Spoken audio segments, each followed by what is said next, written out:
Mga nanood ngayong gabi at handa na ba kayo para mag-perform si Alex? Ay, sorry. Ayan, alam nyo guys, meron tayong magandang balita sa lahat na nandito. Ililibre ko po kayo lahat!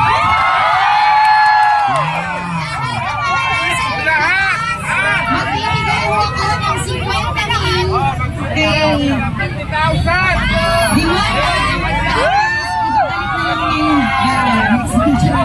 Magbibigay ko ako ng 50,000! yung gabi dahil dumating si Alex.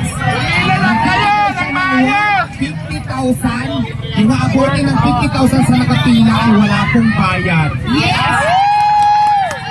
Para po maabutan kayo ng 50,000 dahil lahat po ay nilibre natin. Basta okay, ganito.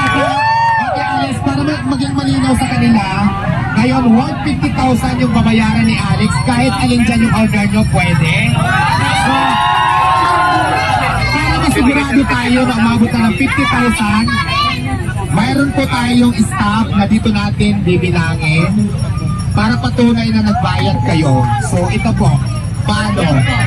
So ngayon, hindi ko na ho ito problema na ho ito ni Diwata. Okay, ito ganito. Magbigay ng staff, bawat staff bibilangin nyo yung ibibigay.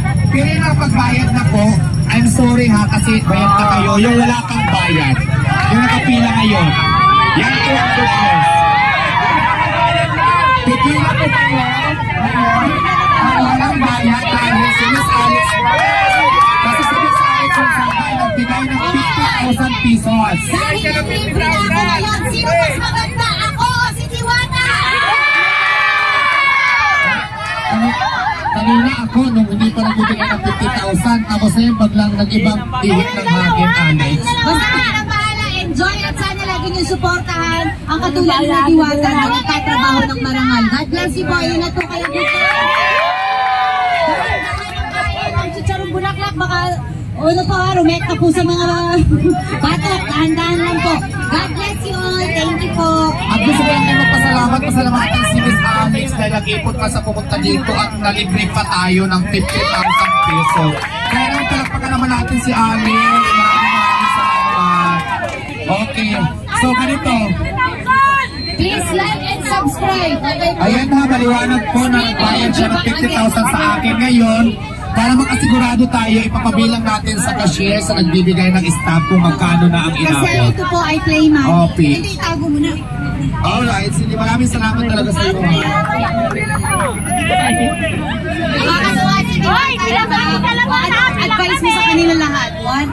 Ayan, sa lahat po ng gusto mag-business, huwag kayong sumuko sa hamon ng buhay, laban lang ng laban. Kasi diba, pag ang panahon, dumating na sa'yo para talaga sa'yo. Kung hindi man kayo para sa'yo ang panahon, para yung bukas, ikaw naman. Kaya huwag ka lang sumuko sa hamon ng buhay. English naman, English. Don't be shy, be strong. Thank you, Alex. Maraming salamat. Thank you. Kabila. Hindi po tayo tayo, sir.